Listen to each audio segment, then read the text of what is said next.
kind of on a little bit of a tight schedule, and I'll tell you why.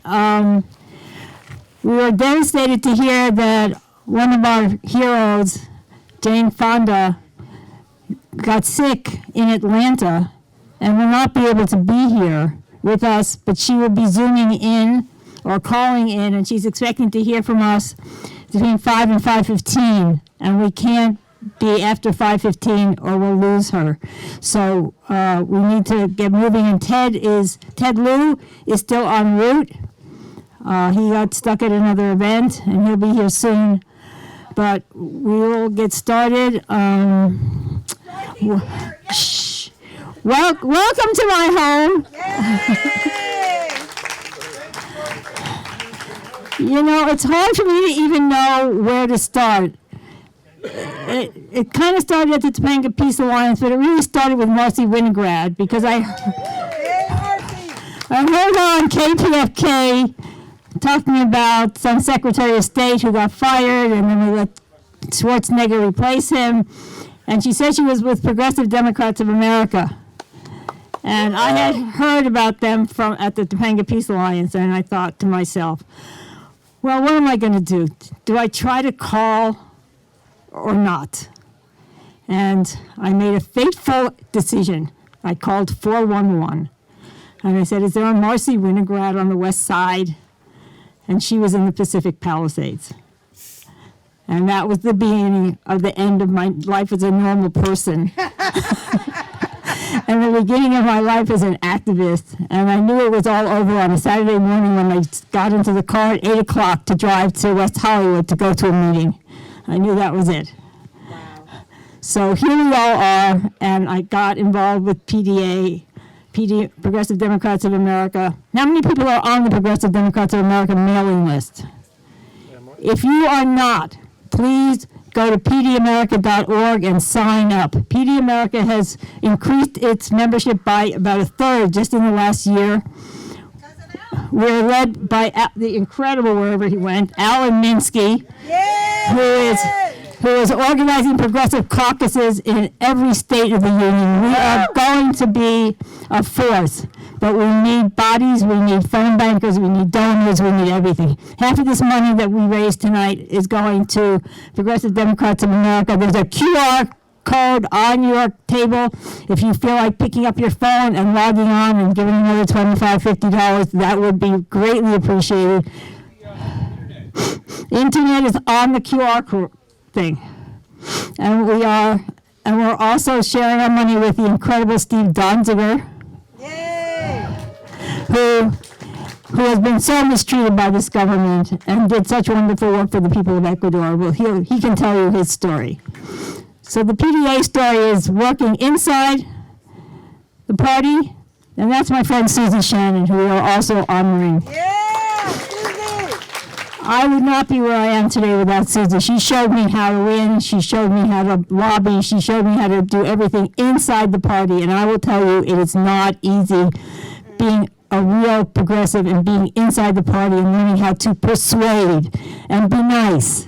And not go, you are an idiot. So, but I learned, and Susie now is the head of the Poverty Council in the DNC. She knows how to win. So, but it's been a long, long journey. Yep. There are so many incredible people here tonight. I don't even know who to give a shout out to. We have our honorees, of course, and Ben Allen is here. State Senator. Our incredible district attorney is here.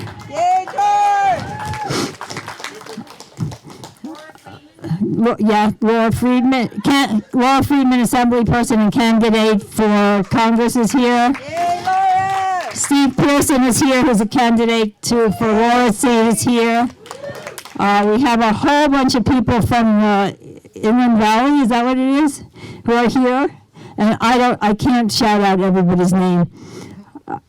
I'm just overwhelmed with how many people are here. So maybe later on I can make a list and call you all out. But right now, we would like to get started. Alan, do you have a few words to say? I'll just say a few things because we got to stay on. That's scheduled. Ben has something to say. Should we invite Ben up right now? I'm just wondering if Ben Allen? Ben Allen is going to give the award. Oh, there we go. I know what's going on. Don't. Yes.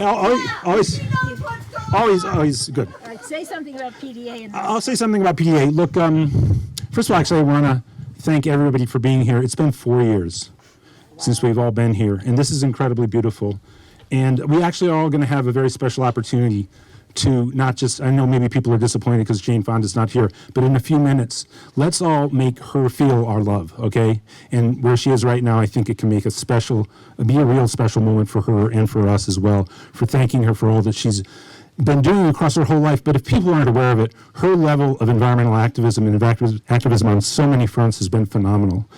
And I also want to really just thank Jan Goodman, wherever Jan Goodman is here, and just send Jan love. And Jan has hosted so many progressive events over the year. And I also can thank so many people here. Derek Marshall, by the way, progressive candidate who we endorsed in California's 23rd district. We have so much going on at PDA, but I want to keep this very simple. And, on Tuesday, we're going to be releasing something that we worked with people for the last few months called a 21st Century Rural New Deal. And it's put together as progressive economic policy and social policy for rural America, which the mainstream of the Democratic Party has completely abandoned. Yeah. And there is loads of poverty in rural America. Okay, we gotta go. Okay, look, we gotta go. I'll be back. Okay. Yeah. We can all talk later. So as I said, Susie Shannon is in large part responsible for what's happening here today. And to give her, Tim Carpenter was inside and outside the Democratic Party, so Susie gets her award, the Tim Carpenter Courage Award for activism in the pursuit of economic justice inside the Democratic Party. And to give her award, we have Ben Allen. Yeah! Thank you, Dorothy. Thank you. What a great day. What a great crowd. I'm so nice to see everyone enjoying themselves. Have a drink or two, but don't have too many because that's a windy road. Man, it's every time I come up here, I'm always so glad when I make it. But what a beautiful place. And so it's so nice to see so many friends here, all fighting and rowing in the same direction to help make our country a little bit more sane, a little bit more just. And I just appreciate that so much. All right, so we're here to celebrate many very extraordinary Democrats, but there is a very, very special one that I want to take a moment to call out and give an award to today. And that's my dear friend, Susie Shannon. Yeah, Susie! Now, Susie is someone who is tireless. She is relentless. But she's also got a big heart. She's a good person. She's a good friend. She's someone who cares about other people deeply. She also loves life. She's got a wonderful smile and an infectious laugh. But she has thrown herself into the incredibly hard work of making our party better, getting good people elected to office, and pushing the party to really start to take so many of the issues that it claims to take seriously. Poverty, which is an issue that has been plaguing our country so tremendously for so long. I mean, the comment just made about the issues in rural America, I think are absolutely spot on. One of the great challenges we have politically is that we're seen in many places as, the party of the elites, which is such a distressing thing to think about if you think about where our policies stand versus the Republicans. But that's because we don't talk about poverty enough. We don't focus enough on poverty. We're not pursuing policies that address core poverty challenges and injustice enough. And Susie's been at the forefront of the effort to continue to raise those issues within the party. Homelessness, affordable housing, environmental justice, healthcare access, all of these incredibly important causes that Susie's been out there at the forefront talking about, pushing on, talking to candidates about, but also doing the hard work of engaging in the party, not just yelling, but getting involved in committees and getting involved in helping to shape the platform and inform and cajole and persuade and educate. And all of that is an important part of the work as well. And Susie's such a professional at all that type of work. And she's gotten herself into to so many levels of party work, from the LACDP, of course, the California State Party, but also a member of our Democratic National Committee at the national level pushing for these issues. She's of course, the work goes way beyond just her activism and volunteerism with the party. She's done all this important work on affordable housing and stronger tenant protections. She's done all this very, very important work on rent control, and she's leading the fight right now on the repeal of Costa-Hawkins statewide, which is such an important effort that does deserve some applause. services for the unhoused through the work of nonprofits that are transforming those beautiful buildings downtown that have been so underutilized for so long. We need to let's get those revitalized, revamped, and turned into housing for unhoused residents. That's what Housing as a Human Right's been doing. That's what HF's been working on. Susie's been doing so much of that important work and making sure that elected officials know about it as well, and that we're changing the rules so as to allow them to continue to expand that work. And that's been an area of partnership for us, as difficult as it's been. So I just want to, I can't think of anybody who's more deserving of this award. I've learned a little bit about Tim. The fighter for economic justice. This is something that Susie believes in at her very core. She's got such a big heart, and she's also all about getting results done. And I love you, Susie. We love you. We appreciate you. We appreciate your leadership so much. So come on up and receive the Tim Carpenter Award for Activism in Pursuit of Economic Justice within the Democratic Party. Susie Shannon.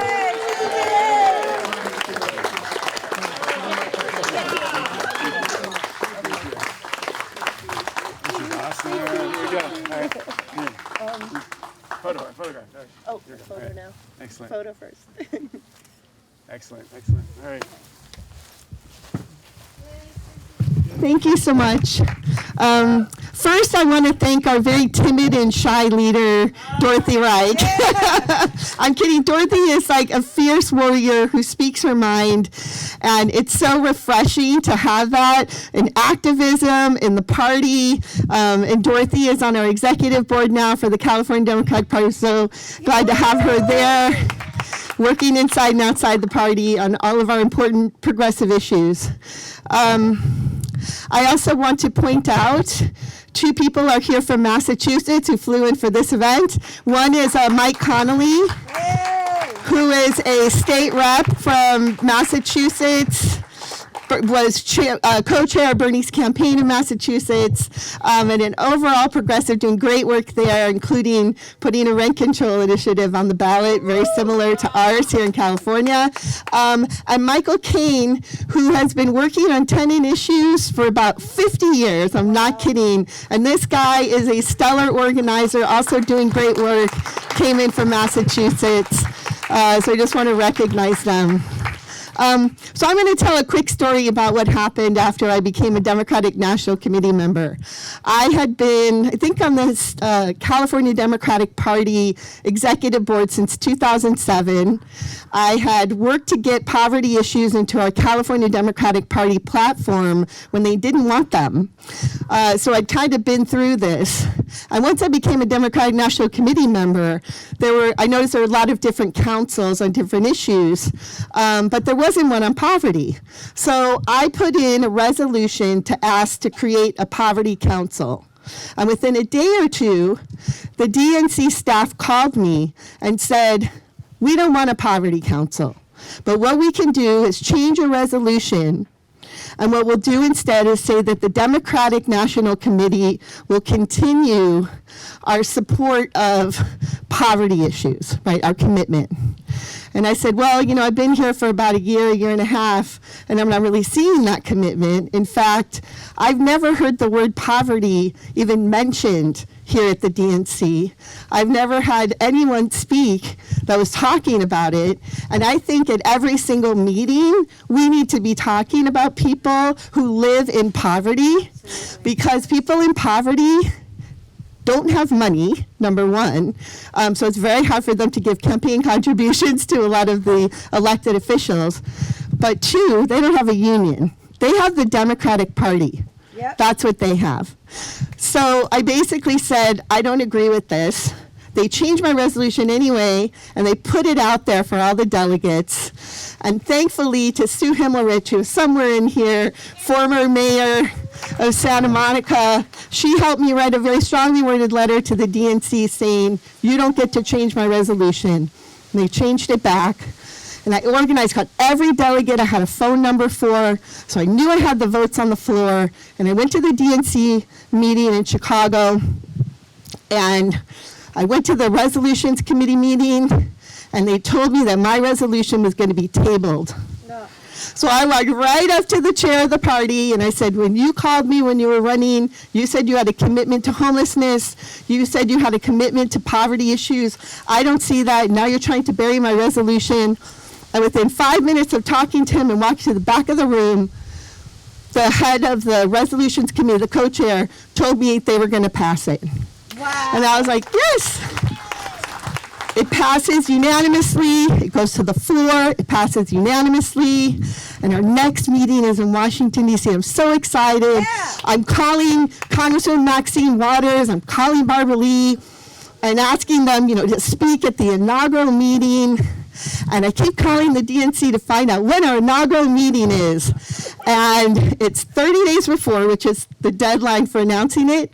And I get a call, 5 o'clock at night, saying, and they left a voicemail for me, saying, we're not going to agendize the Poverty Council for the DNC, meaning I would have no meeting. So another runaround. So I don't call them back. I call the hotel and I asked them, how much is it to book a meeting room? It was a lot of money, but I booked it anyway, because I was not going to let them stop me from doing this. So Dorothy Wright gave money, Derek Devermont, a number of other people, so that I could rent a room and have AV and some water. And we had our meeting anyway. It's 7 o'clock at night on a Friday, and we packed that room. And it was packed partly because Alan Minsky, who is the head of PDA, found out about this story. He said, this is a really good story. And he wrote an article in The Nation magazine, which Nina Turner then, who also spoke at our inaugural meeting, put out there. And we packed this room. And they never, ever messed with us again after that. And the reason that I tell this story, and that's not to say the DNC is terrible, they've now embraced it, and for me, the DNC is a brand. And for me, that brand means that you better help low-income people, because no one else is helping them, I guarantee you. And if the Democratic Party isn't behind it, and there's no money coming into campaign coffers for elected officials, they're going to be cast aside, which is exactly what had happened. And I just say this because I don't want people to get discouraged. I have been doing this for a very, very long time. And I think that when we get discouraged and we stop working, we actually change history for the worse. Yep. Right? Because even with all the setbacks we get, whether that's from the Democratic Party, which is one little piece, our elected officials who a lot of times don't do the right thing, and we know that, even though they tell us in the endorsement meetings that they're going to do it, and then they don't. Affordable housing, by the way, and housing for people who are unhoused should be a major priority right now. Okay, we have over 60,000 people homeless in the LA County, over 41,000 in the city of LA, and over 171,000 in California. Okay, so I have been very fortunate in my life to work for trailblazers. So for 10 years, I was environmental executive for Eco Expo and the Green Business Conference. And I mention that because Ben Allen, when he was in high school, actually came to our Los Angeles Eco Expo, which we had every single year at the LA Convention Center. And he has kind of bookended my career, I guess. I also worked for Tom Hayden, who was my mentor, and who in 2015, I gave the Lifetime Achievement Award to here.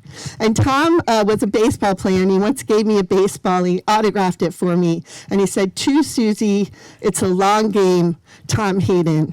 And that has been so true. And I think that being a progressive is a very, it's a lifelong commitment that we can't stop. I want to give a shout out to some of my current boss here, Michael Weinstein, who has been such an incredible trailblazer. And it's so hard to have the courage of your convictions and to do the thing that you're supposed to do. And it's like Mr. Smith Goes to Washington. As soon as you do the right thing, people start to vilify you. And that's happened to a lot of us here, so we understand that. Sue Himmelrich, same thing happened to her.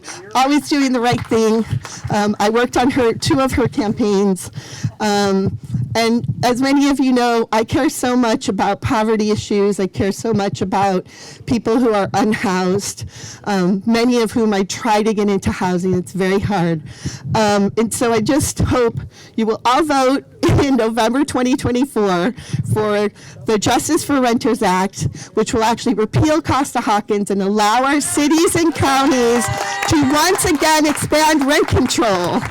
And please, for all of your elected officials, please remind them that we don't need more luxury housing going up. If I see one more banner that says luxury housing, when people are dying on the street, 5 people a day, I'm going to go out of my mind.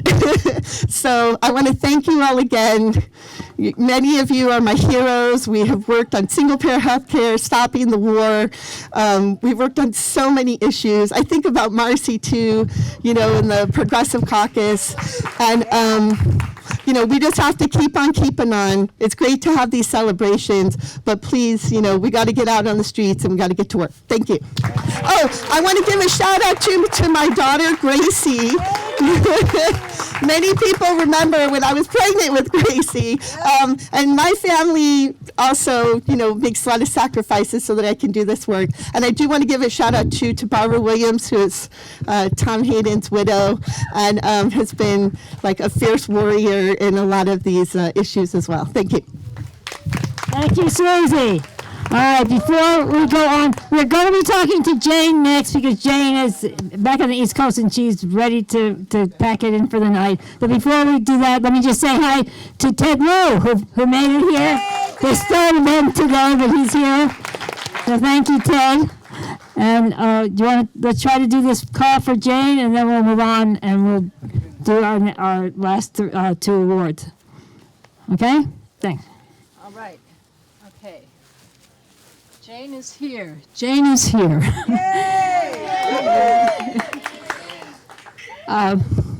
So, you all know how accomplished Jane is. Just a sec. I'm just going to try to. All right. Can you hear me now? You all know how accomplished Jane is. I can't think of many people who have achieved as much as she has in her lifetime. She has triumphed. Whoops, she's gone away. Oh dear, I've got to do it again. Can you try? Can you keep trying? I won't keep speaking. So, she has triumphed as an artist. Could everybody who's on the Wi-Fi put your phone in airplane mode just while we try to bring her in? Because there's too many people on the Wi-Fi and she can't get in. Thank you. Did everyone hear that? Please put your phones in airplane mode. Sorry, Jane feels so terrible about this, but she would be here if she could. She is such a trooper. Yes? All right. So, Jane has championed peace and justice movements. She has been an essential advocate for women's rights, and of course we all know how much she has influenced, what a major influence she's been on bringing awareness to the climate crisis that we're all in. She has put her career, her reputation, and her life on the line, standing up for the things that she believes in. She's a warrior. She is a goddess. She is superwoman. But more than that, I'm going to speak personally now, she is profoundly human. Long before Jane and I had a common husband, I had an encounter with her at a pivotal moment in my life. I was new in Hollywood, fresh off the boats, logger's daughter from Canada, feeling very alienated and unimportant, unseen. And I was ready to retreat. I was going to go back to Canada with my tail between my legs. And then I had this memory of this sign I'd seen, the Jane Fonda workout. What the hell? I took a cab down to Robertson Boulevard, and I signed up. And then I'm standing there, and all these gorgeous people are coming out in tights and tank tops, and I kind of lose my nerve. And I'm standing there thinking, well, maybe another day.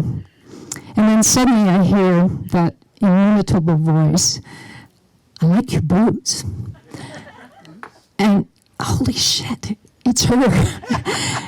And I said, well, I got them in Montreal. And she says, oh, êtes-vous française? And I go, no, ma grand-mère était française. And, you know, a little conversation in French ensues. And she, of course, is a much better French speaker than I am.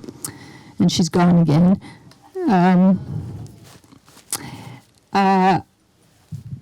But I think that she sensed my trepidation. She was incredibly warm and encouraging, and I have to say it was the first time since I'd been here that I felt seen. And then she said, well, enjoy yourself, and she was out the door like a mirage, and I did the class, and it was exhilarating, and I kept coming back and hoping that I'd see her, but of course I never did. But it lifted me out of my gloom. So she, of course, would not remember this because she has had a million encounters like this, you know, where I think she's always left somebody feeling like they were seen. Cut to, through a curious twist of fate, we are related. And she was incredibly generous to me and my son. And she has led me into many meaningful adventures, missions, misadventures. I have stood in a parking lot with her in Fort McMurray, the site of the evil tar sands of Alberta, and it's 40 below zero. And there is the angry wife of an oil worker yelling at her. And she's saying, you don't understand. And Jane is saying, I want to understand. Please tell me. And I'm saying, Jane, we're going to miss our plane. But it's more important to Jane that this woman feel respected and seen. And we do miss our plane. But, c'est la vie. Whether it's kismet or karma, or just good luck, I feel blessed to know Jane, to call her a friend, and I'm honored to give her this Lifetime Achievement Award. Yeah. And here's Jane. Yay! Okay. Hi. Okay, are we good? I don't, the phone keeps going in and out, and I have no idea can you hear me? Yes! Okay, I am deeply honored and grateful and moved to receive this.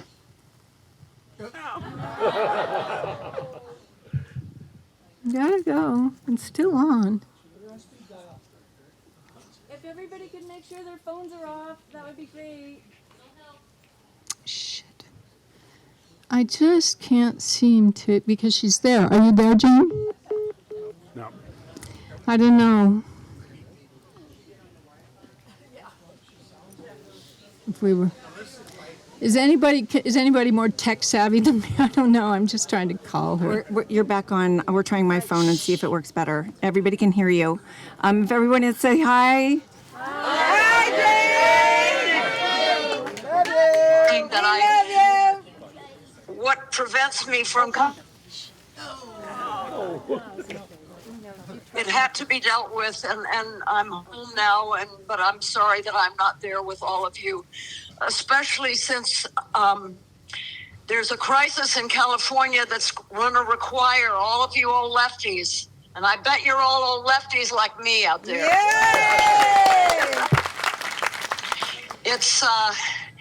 It's because big oil is trying to overturn the bill that Gavin Newsom signed to create a 3,200-foot setback that protects the frontline communities. You know what I'm talking about, the communities that the oil companies call sacrifice zones. And they're trying to overturn that, and we can't allow them to win. and I may lose you again because I know the reception there isn't very bad.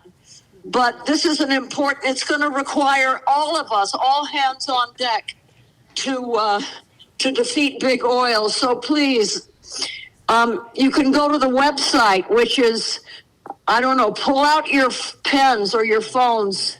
I'll give you a minute to do that because I'm going to give you their website. We have no signal. Maybe you all know all about this already, but maybe not. I don't know. I'm going to play it safe. Okay, here's the website. It's CA for California, CA, V like Victor, S for versus Big Oil, all one word, CAVSBIGOIL. That's the website.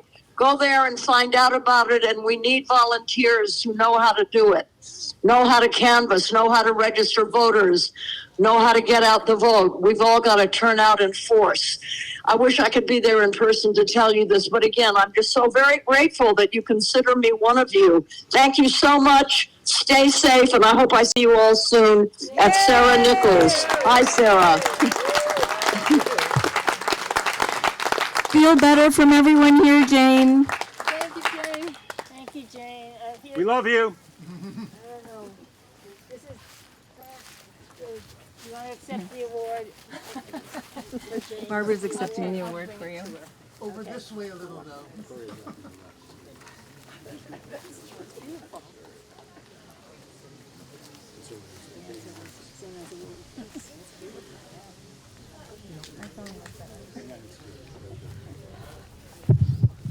Well, that was, Jane is a force of nature. That is for sure. Even from her hospital bed, she's more powerful than most people at their full height of their strength. All right, so, yeah. Mention we're going to have an event with Jane on October 29th. Sarah Nichols is hosting an event with Jane on October 29th, and hopefully she'll be all healed up. And Sarah promises me she will also have valet parking.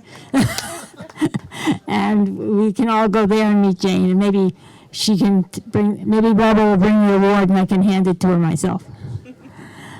So, another good friend of mine who's helped me a lot in politics is my friend Howie Klein. Everybody who gets my emails gets at least one or two articles by Howie at his incredible blog, downwithtyranny.com, every morning. I met Howie more years ago than I can say. It was when Marianne Williamson was running. She was running against Ted. Didn't work out too well for her. However, Howie and I became good friends. I was introduced to him at a party that was given for her. And our friend David Keith, who is an incredible political organizer, introduced me to Howie. And somehow, with all of his incredible life, he started being an organizer in college, organizing through music. He brought left-wing bands into Stony Brook before anybody ever heard of them. The Doors. I can't remember all the names of the bands. And the people. And he got them for no money because they didn't even have record contracts yet. But Howie could spot talent when he saw it. So he did that in college. Then he went traveling around the world. And if you want to talk to him privately, he can tell you what he was up to. But I'm not going to tell you. He came back. He went to San Francisco. He started a record label there and supported punk. Was it punk or funk? Punk. Very punk. Very punk and very funk. And he then went on to be the head of the larger record companies. But finally, he got more involved in actual politics, and he has on his speed dial almost every elected representative you can imagine who you would ever want to talk to. And one of the elected representatives on his speed dial is his friend Ted Lieu. And Ted Lieu is here to give Howie our Lila Garrett Journalism Award for journalism in the pursuit of peace and justice. If there's anyone who pursues peace and justice righteously every day, it's Howie Klein. When you call him up, he goes, I can talk to you for a minute, but then I have to start writing again. I have to get my piece posted. He spends every waking hour, except when he goes out to dinner, writing these incredibly informative pieces for his blog, and I suggest that you get on there every day, because I can't send them all out, but they all should be read. And so we're going to give him his award, one of his good friends, and my friend, Congressman Ted Lieu.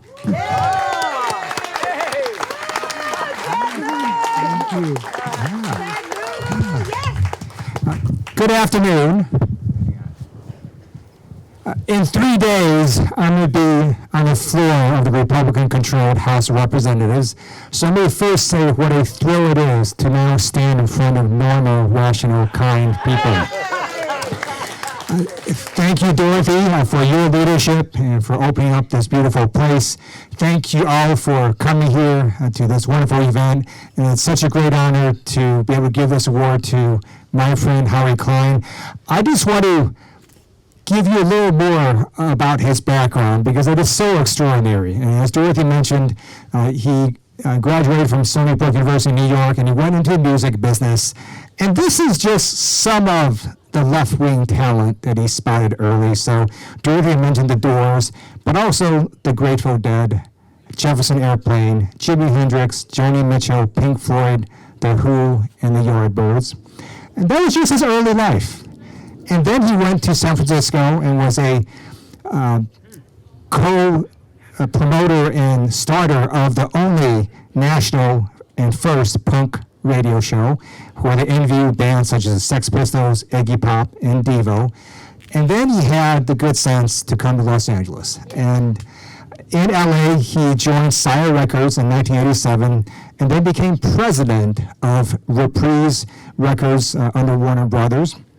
And he did so much there, developing talent. And here are some of the bands that he successfully developed: Depeche Mode, Talking Heads, the Ramones, the Pretenders, Neil Young, Green Day, and Fleetwood Mac, and so many others. And that was just sort of midlife for Howie. But then he continued, and you may have remembered seeing Howie's name during the anti-censorship efforts. So this was around the time of Al Gore and Tipper Gore, and Tipper Gore sort of went on this campaign, basically, to censor lyrics in music. And Howie Klein fought back.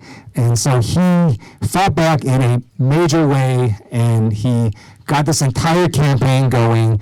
And you may have seen this campaign. It was a campaign that was multi-million dollars, industry-wide, to register and educate young voters. And it was called Rock the Vote. And one of the reasons we have is because of Howie Klein. But he also fought back directly against this censorship, and he was given 2 Spirit of Liberty Awards by the People for the American Way.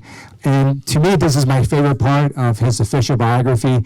At the award ceremony, he created a CD to show and present, and he called it Fuck Censorship. And so he was really good at standing up for free speech and censorship.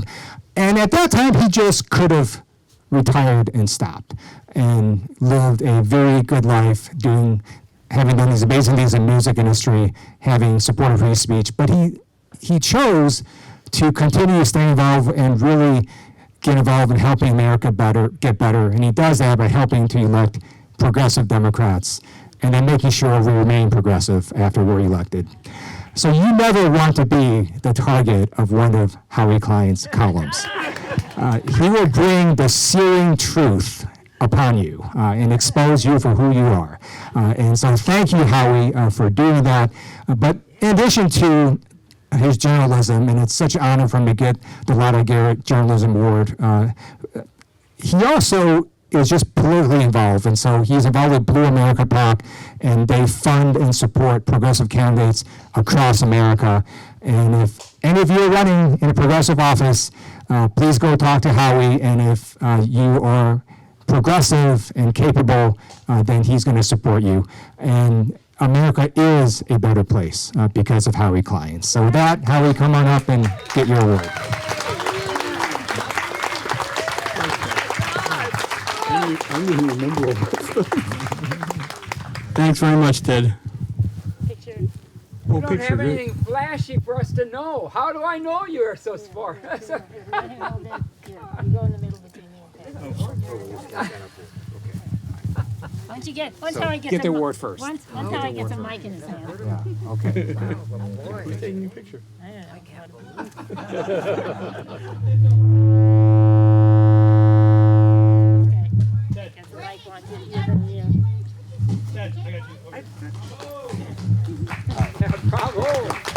Thanks, Ted. I appreciate it. And I didn't remember all that stuff, so I really appreciated hearing it. So every morning when I get up, usually around 5, I go downstairs and start writing my blog.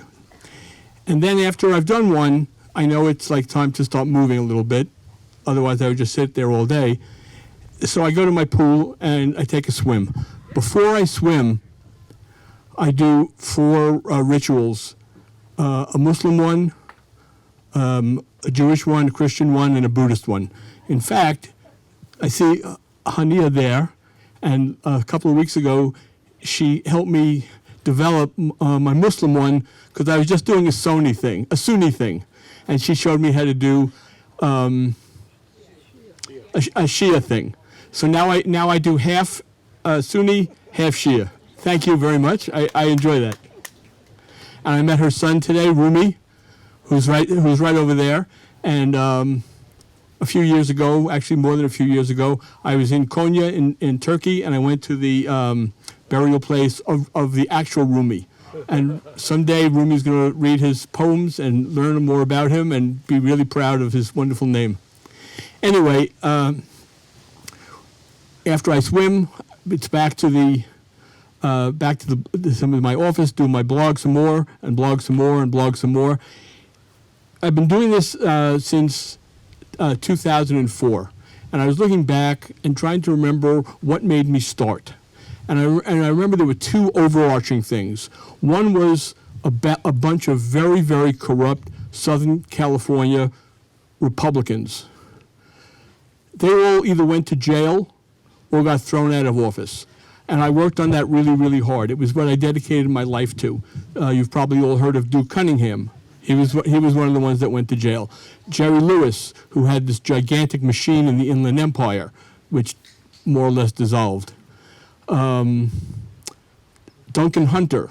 And I'm not talking about the recent Duncan Hunter, I'm talking about the father. These are the worst of the worst. Then there was a guy up a little bit up north named Jerry Pombo. Anybody remember Jerry Pombo? Jerry was the head of the, again, the Republicans were in charge. He was the head of the Natural Resources Committee, so committee chair, very, very important. And we had a progressive candidate who ran against him, a guy named Jerry McNerney. And Jerry McNerney was the most popular guy in a very united Netroots, and we backed him. He didn't win, but he came very close. But of course, when you don't win and you come very close, you try again. So he was going to run again. However, Rahm Emanuel, thank you. The other reason that I started my blog, and I'll get to that in a minute, saw, oh wow, Pombo may be vulnerable. But instead of backing the progressive who almost beat him, he brings in a Republican light candidate, a corporate candidate. I don't remember his name now. Nobody does. There's no reason for anybody to. Pombo and Rahm, did everything he could to get Pombo out of the race. To get McNerney out of the race, and McNerney refused. McNerney ran. He beat him in the primary. So then what does Rahm do? Does he get behind Jerry McNerney? No, of course he doesn't. He ignores it. He says, we can't win this district. It's an unwinnable district with this kind of a progressive guy like this. It can't happen. And with the help of the Netroots, Jerry McNerney won. And Rahm was very happy. Oh boy, we have a seat. Come here, Jerry. I made a mistake. I'm going to make it up to you. I am going to give you the best chief of staff in Washington. This is going to be your chief of staff. I'm doing this for you. And Jerry McNerney was never heard from again. That was it. The most progressive guy running that year, and no one ever heard. He just retired. But it didn't matter if he retired or didn't retire. I'm sure it mattered to his colleagues. Don't be angry, Ted. But the promise of who we thought Jerry McNerney would be, another Barbara Lee maybe, Never happened. That's Rom. And like I said, that was the other reason that I started my blog and eventually we started Blue America, was because there's a difference between Republicans and Democrats. They're not the same and they're not meant to be the same.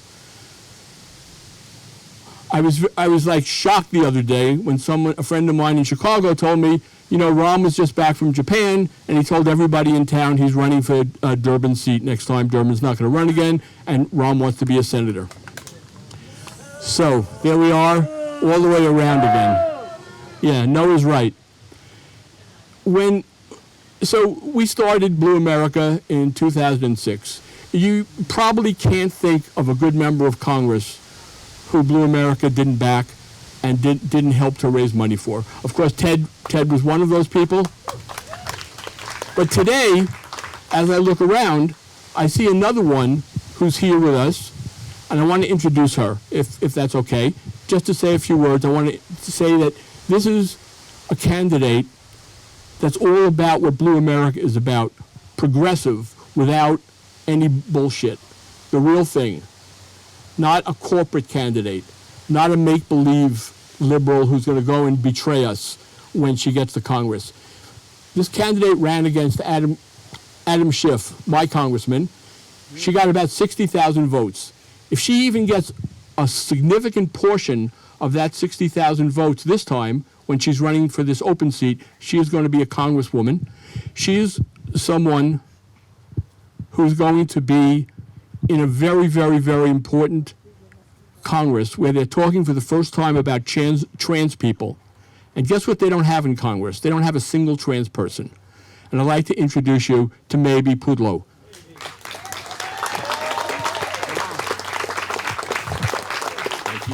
Thank you so much, Howie. Oh my goodness.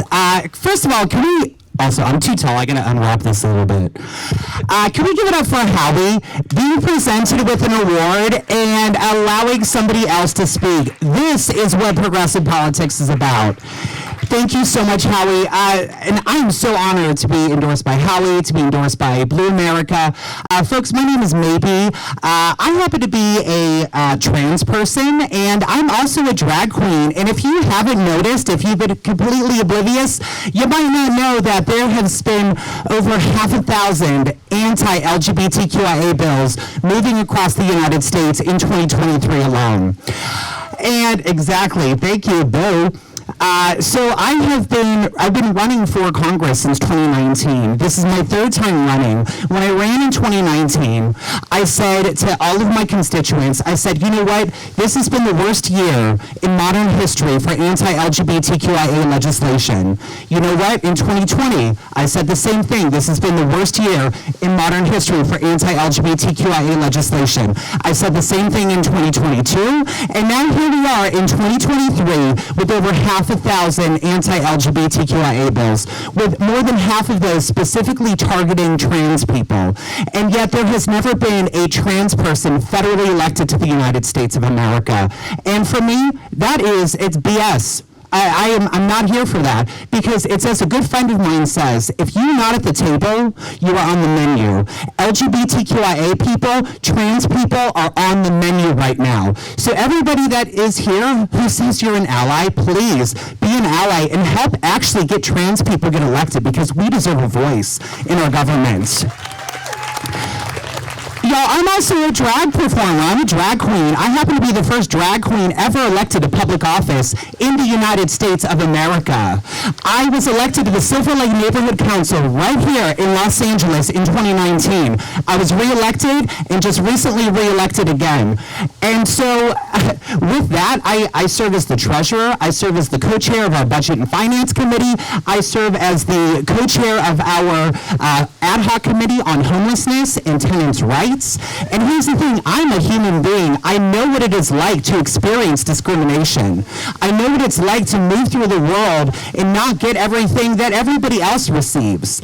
And let me also say this, do not vote for me because I'm a drag queen. Do not even vote for me because I'm a trans person. Vote for me because you believe in progressive ideas like universal health care, housing for all, education for all, environmental justice, racial justice, LGBTQIA rights, workers' rights, tenants' rights, disability rights. These are all the things that are not being spoken about.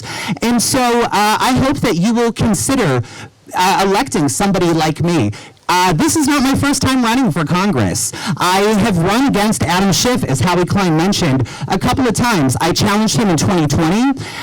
We ended up coming in 3rd place. I challenged him in 2022. I came in 2nd place out of 9 candidates. I made it to the general election. We got over 60,000 votes, spending about 50 cents a vote versus over $100 a vote. This is a true progressive grassroots movement. So I hope everybody here will consider please supporting my campaign and supporting candidates like me, because we deserve a voice in Congress.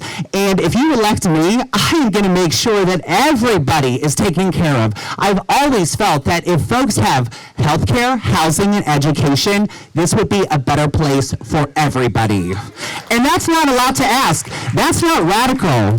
That is actually progressive. Thank you so much, everybody. Again, my name is Maybe, and can we give it up one more time for Howie Klein? Thank you, Maybe. Thank you. I want to just give a shout out to one more person. Dorothy and I both invited Barbara Lee to come.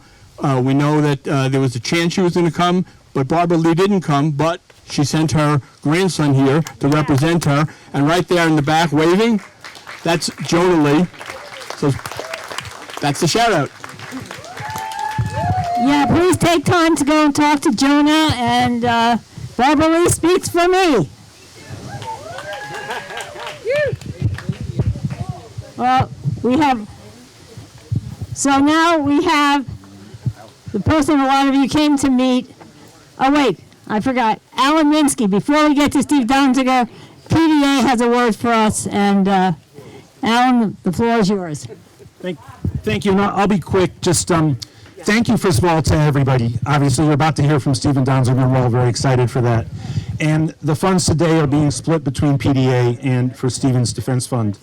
And I just wanted to say, as you consider the prospects of who you maybe want to donate to going forward, and right now there's sort of a crisis in the progressive left of funding. And disproportionately money goes actually to nonprofits and to 501c3s. And I think you can see that it's not working, okay? And we need to have more coordination among progressives so that people know who the politicians are that they're electing, what their policies are, and a responsible organization like PDA vetting them. Because right now, we need 218 votes in the House for the declaration of a climate emergency, for instance. And we need 50 or 51 votes in the Senate.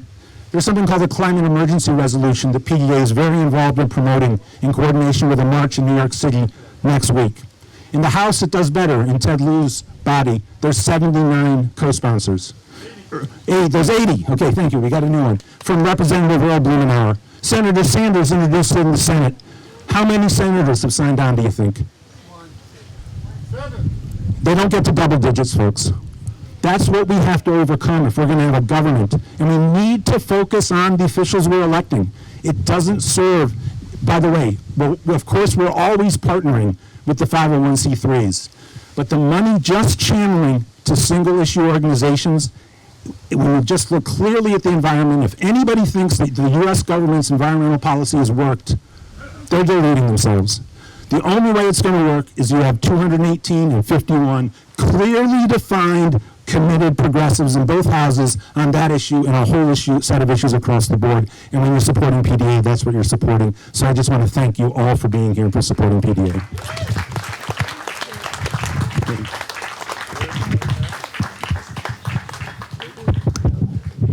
Okay, just first of all, what you all rock, just what you do with your lives, what you care about, the passion and the commitment and the never give upness that is in this on Dorothy's lawn is amazing. And Dorothy, you're amazing for bringing everyone here.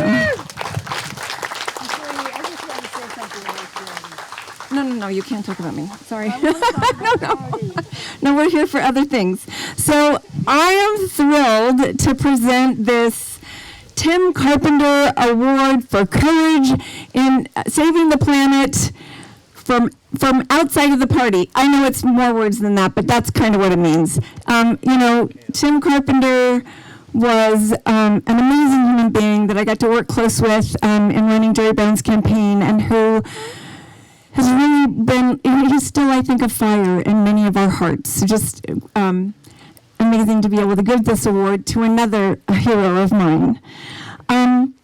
So I've been up close and personal to much of the work over the years, mostly because I'm a board member of Rainforest Action Network, and our work is to save the forest for the peoples of the Amazon. And attorney Stephen Donziger has been on the front lines, representing 30,000 farmers and indigenous peoples. In 1993, that's a long time ago, 30 years ago, he was in Ecuador and saw the devastation of what Texaco and Chevron were doing on this paradise home that it was before being destroyed by their engagement there. He hasn't stopped fighting for them in this 30 years, and it has cost him his freedom and his work. I watched him tirelessly, brilliantly, fearlessly taking on the oil giants that are destroying our planet. I watched his love for and commitment to the peoples and theirs back to him. His courage and brilliance and relentlessness resulted in the historic award for the people of $9.5 billion from Chevron. This also led to the withdrawal of Chevron from Ecuador, but they've been intent on taking him down with them. They refused to pay the award and instead brought RICO charge against Stephen to punish him. I call this lawfare, like what they are doing to activists trying to stop Cop City.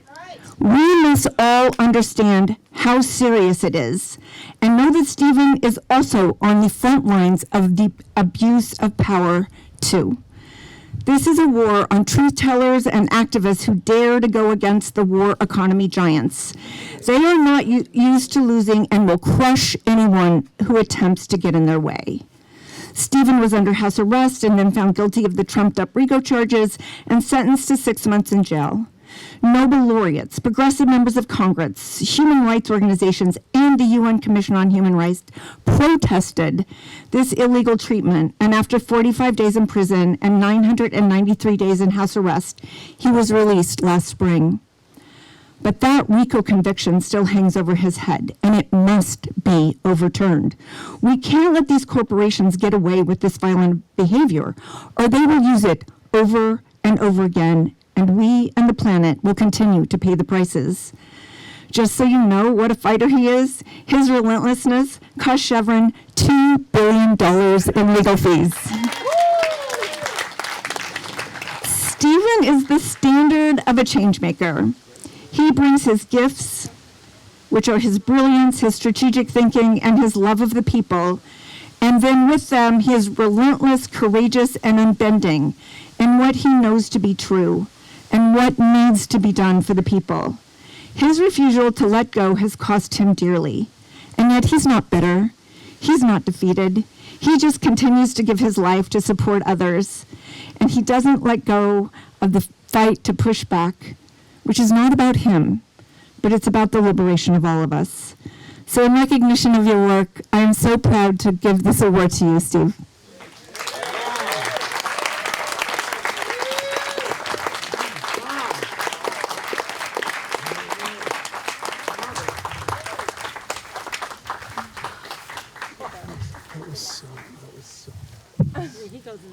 He goes in the middle. You know, you're the instigator. Who, me? What did I do? There you go. I'm going to hold it because I know you need your notes. Okay. Where's your crown? How do we know? Let me just say a quick thing. You all have your QR codes on your tables, and you can turn your phones on now, and if you want to go on the QR and just give another 25 or 50 or even 5 or 10, that would be great. Because we're very, very close to the goal we set for ourselves, and this is a fundraiser. And Stephen is going to need money, and PDA always needs money, so find your QR code and give a little more. Thank you so much. I've never gotten an award in my life before, so this is really fun. We're number one. First of all, to everyone here, thank you for coming. Great respect to everyone. I know how hard everyone here works to create the kind of change we need in this country, change that really affects all of us who do environmental justice work and who do any kind of progressive social justice work. So this is a great group. I sense the energy. I also want to say about California, for those of us who don't live here, like, we sort of look to this state to lead. And even though I know you're engaged in tons of difficult battles here, you're still doing generally amazing things that really leads a lot of the other states. So I wanted to thank you for that, as a resident of New York. And I also want to just acknowledge Jane Fonda. It's a crazy story, but when I was in college many years ago, Jane came to speak with her then husband, Tom Hayden, and I'm realizing Tom's widow is, I mean, you can't get away from these people, you know.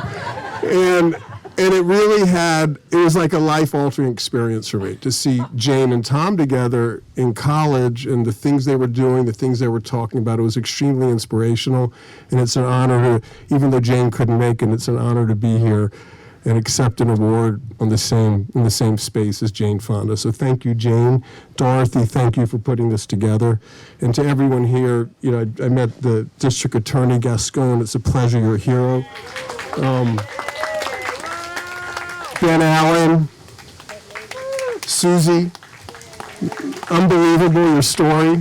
Anyway, it's all very inspirational. Thank you again for coming. I'm going to just talk briefly about my situation and about how I think it connects up to the larger issues that we all care about. And for those who are not familiar with what sort of I've been doing over the last almost 3 decades, in a nutshell, Texaco, American Oil Company, later bought by Chevron, drilled in a pristine part of Ecuador's Amazon from roughly the mid-1960s to the early 1990s, and they designed their system of oil extraction to deliberately pollute. And they basically admitted to dumping 16 billion gallons of cancer-causing oil waste into rivers and streams and onto the ancestral lands of these indigenous peoples, such that after, you know, living for millennia in peace and prosperity in the forests, in probably 10-year period, like virtually overnight, there was poison everywhere. And the people did not live in a wage economy. They had no way to buy clean water. They basically were still drinking. When I first went down there in 1993 as a young lawyer, they were still drinking out of rivers and streams and being exposed to toxins and poisons multiple times daily. The upshot is that over the ensuing almost 3 decades, literally thousands of people have gotten cancer and died of cancer. And this is a huge crisis. The world does not know enough about it. We've done our best to draw attention to it. But what's interesting is after we launched a legal case in the United States, Chevron wanted it moved to Ecuador, where they had never paid a single dollar, even though they had been openly polluting for 30 years. They thought they could just go to Ecuador and get the case dismissed. And with an incredible team of lawyers from Ecuador, you know, led by Pablo Fajardo and Julio Prieto and leaders like Luis Yance, Edmel Chavez, Rosa Moreno, these communities organized with the help of many of you, people who donated, lawyers like myself, and basically won a historic victory. It's really the only multi-billion-dollar environmental judgment ever won by indigenous peoples in the global South. And it's a huge accomplishment. Now, what I'm about to tell you is sort of the other piece of the story that affects me personally, but I just want to acknowledge that the people of Ecuador have won this case, and that can never be taken away from them, and they plan to collect on this judgment such that they can clean their ancestral lands. So, they won. Now, what I'm about to tell you now is a good example, I think, a lot of the problems in our country. Instead of paying the judgment, Chevron's lawyers came back to the United States, where we had originally filed the case in the early 90s, and where they wanted it down in Ecuador. And they sued me in the very court in which we had filed the original environmental case before it was moved to Ecuador. And they sued me for fraud under the civil RICO statute. And they sued me for treble damages. At the time, we had a $20 billion judgment, which was since affirmed by Ecuador Supreme Court, but the amount was reduced a little bit for various reasons. But at that time, I was facing a $60 billion civil liability personally. I know, right? I know, you have to, if they sued me for 2 or 3 million, I'd be freaked out, right? But 60 million, that's just funny. So I believe I've been sued. I'm the individual in our country who's been sued for the most amount of money in our history. Wow. Okay. So Chevron was using dozens of law firms and literally 2,000 lawyers to go after me and other members of our team. And ultimately, they convinced a U.S. judge who had financial investments in Chevron and is very pro-corporate and who denied me a jury to hold me in contempt of court because I would not turn over my computer and confidential case file to Chevron, which is an order that I don't know, lawyers among us, I've never heard of a civil case where a judge orders one side's lawyers to disclose their case file to the other side. So I told the judge, I said, you got to hold me in civil contempt of court. I'm going to appeal this to the federal appellate court. And he held me in civil contempt and started to fine me. He says, I'm going to fine you $1,000 a day, and it's going to double every day, and it's going to compound.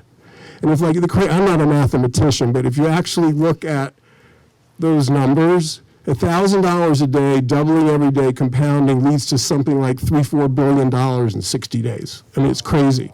I got fined the most amount of money of anyone in U.S. history. I mean, the largest fine in a civil case ever imposed on a private party, like a bank, was like $50,000 in New York. He was hitting me with fines of billions. But the crazy thing is, it was so out of the norm, it was so wacky, that everybody who was watching it began to realize that something was seriously amiss. In the end of the day, Judge Kaplan, Lewis Kaplan, he charged me with criminal contempt for not giving my computer to Chevron. He then had his charges taken to the U.S. attorney in New York, who refused to prosecute me. By the way, in our country, judges don't charge crime. Prosecutors charge crime. So he was charged with contempt. He had to take it to the prosecutor, refused to do the case. The judge appointed a Chevron law firm to prosecute me in the name of the U.S. government. So then I became the only person in our nation's history privately prosecuted by a corporation. And I was charged with misdemeanor contempt. It's a petty offense in the federal system. Maximum sentence 6 months. He assigned the judge, who was a friend of his, a big leader of the Federalist Society. And this judge, I walked into court to deal with this. I said, I need some time to get a lawyer. And she had me locked up at home with an ankle bracelet on a theory that I was a risk of flight. I never missed a court date in my life as a lawyer. So I then went home thinking this would be a week or 2 or 3 and we'd get this ankle bracelet taken off, and I ended up at home literally for 2 years and 2 months. Before I got my trial. I couldn't get a trial. So I was 2 years, 2 months. You guys okay? We're fine. We had a lot of fun. Your story's so good that I mean, it's unbelievable. Yeah. So out of control. My God. Okay, you okay? We're fine. Okay. So I'll try to wrap this around pretty quickly. In the end of the day, I ended up serving. The judge who tried me for misdemeanor criminal contempt denied me a jury. Wouldn't let me really defend myself for various technical legal reasons. I never took the stand, and she found me guilty and sentenced me to the maximum sentence of 6 months in prison after I'd already served over 4 times that amount in home detention. But in her view, that wasn't really detention. That was just freedom with certain conditions. So, there had never been a lawyer in this district ever sent to prison for a contempt charge before me. And I ended up serving over 4 times the maximum sentence allowed by law. So what was this? This was all corporate retaliation using the judicial system with the complicity and cooperation of a small group of judges who wanted to make an example out of me so no one would do this kind of work. That's really what this was about. They not only wanted to win the case, they wanted to kill the idea that you could do this case. That's what they were trying to do. And I was determined to fight through it, and with the support of so many friends and my family, we did get through it. But I want to just say that I'm not really fully free, even though I don't have the ankle bracelet. They took my passport, so I cannot leave the country, because we still have this issue with my computer. And the judge sanctioned me. His sanction for not giving my computer to Chevron is he took my passport. So I can't leave the country, which means I can't go to Ecuador, I can't see my clients, I can't travel around to other countries to organize lawyers to enforce the judgment, because really the most important thing about this whole story is the people of Ecuador are still suffering, and they haven't been paid, and the way to get them paid is to have the judgment enforced in a country where Chevron has assets, not the United States, another country. So I can't leave the country. They also ended up in this racketeering case. The judge imposed millions of dollars of fines on me. I don't even know how much money I owe them, and at this point it doesn't matter because I don't have a bank account. I can't keep money in my name. I have a defense fund, which the money you're donating to be here goes to a defense fund held by a law firm, just so you know. And I have ongoing challenges because the reality, I don't think they're going to do this because I've gotten a lot of support from so many people, including all of y'all, which I fully appreciate and I'm so grateful for. But this judge could charge me with another criminal contempt, in theory, and do the same thing over again because we still have this outstanding issue of my computer. So the support I get publicly from people who care, people like you folks, people of influence, is really critical to protecting both me and my clients in Ecuador who are still suffering with the effects of the pollution, but still own this historic judgment for which there's no statute of limitations, by the way, on enforcement of foreign judgments. And we need lawyers willing to really go out into the world and finish the job because we're 95% there. Most of the workers in the world are there. I can't do it personally for various reasons, including being unable to travel. So, we think we can really bring this home, and with the support of you folks and so many people around the world, this really needs to be like a global movement. Judges, by the way, I saw a judge here, Michael Winfield. I don't know if you guys know him. We went to law school together. I hadn't seen him for 35 years. He took off, but it's incredible to come out here and see so many wonderful people. But in any event, we need to get my passport back. We're going to launch a campaign to pressure President Biden to pardon me. Jody talked about the need to overturn this conviction. I took it all the way to the Supreme Court, this conviction, and it was crazy. The Supreme Court meets once a week to decide whether to take cases, and they take very few of the cases that get before them, maybe 1 out of 100. And they kept listing my case for conference for 5 straight weeks. There was some debate going on in the Supreme Court about me and about this private prosecution. And at the end of the day, 2 justices, Neil Gorsuch and Brett Kavanaugh, I know most people here probably don't like their politics, but to their credit, they looked at what happened to me and they wrote a stinging dissent from the decision not to grant cert to me. And they said the Constitution does not allow what happened here. Those were their words. And I just want to point out, when you look at the politics today, all you need is 4 justices of the 9 to get your case accepted for appeal. Obviously, you need 5 to win, 4 to get the case accepted. I couldn't understand why the other justices, including the 3 centrists, would not join Kavanaugh and Gorsuch to bring this up and rule that this is crazy. You know, this violates any principle of law, rule of law. There's no rule of law country other than this one that's ever done this.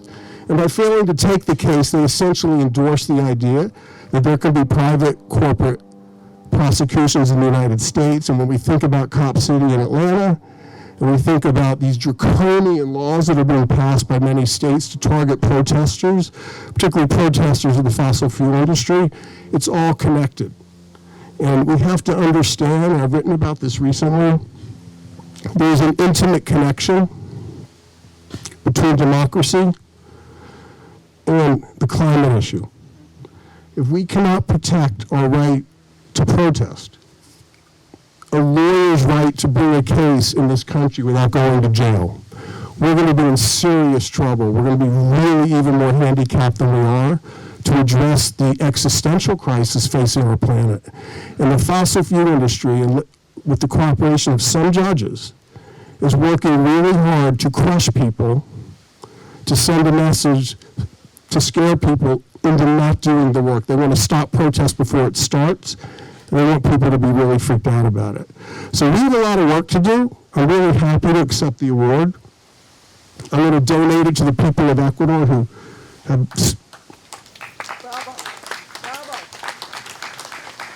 who really made this thing happen.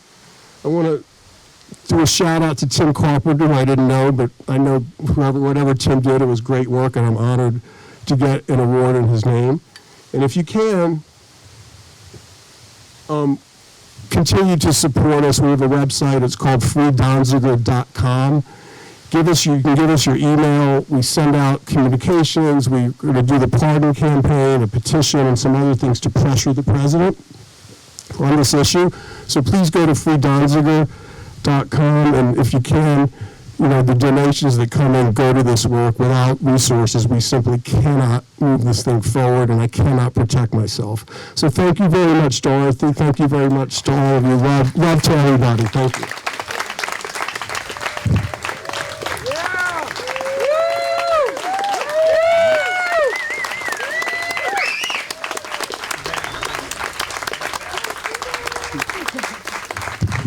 I want to thank you all for coming. There's cake, hang out on the deck, enjoy the view. I just want to say that I thought I was never going to do another event like this, and I said to somebody, I'll do it if I can get Steve Donziger, somebody like Steve Donziger. And then all of a sudden he showed up on Howie Wasserman's Zoom call, and there he was, and I said, I raised my hand, and we invited Steve, and he is here, and I thank you all for coming and supporting PDA and supporting Steve Donziger and Howie Klein of Blue America and Jane Fonda and Susie Shannon's Poverty Council. Thank you, Susie. So thank you all for coming. Please hang out. Please finish this cake, finish the food. We don't want any leftovers here. Okay? Thank you.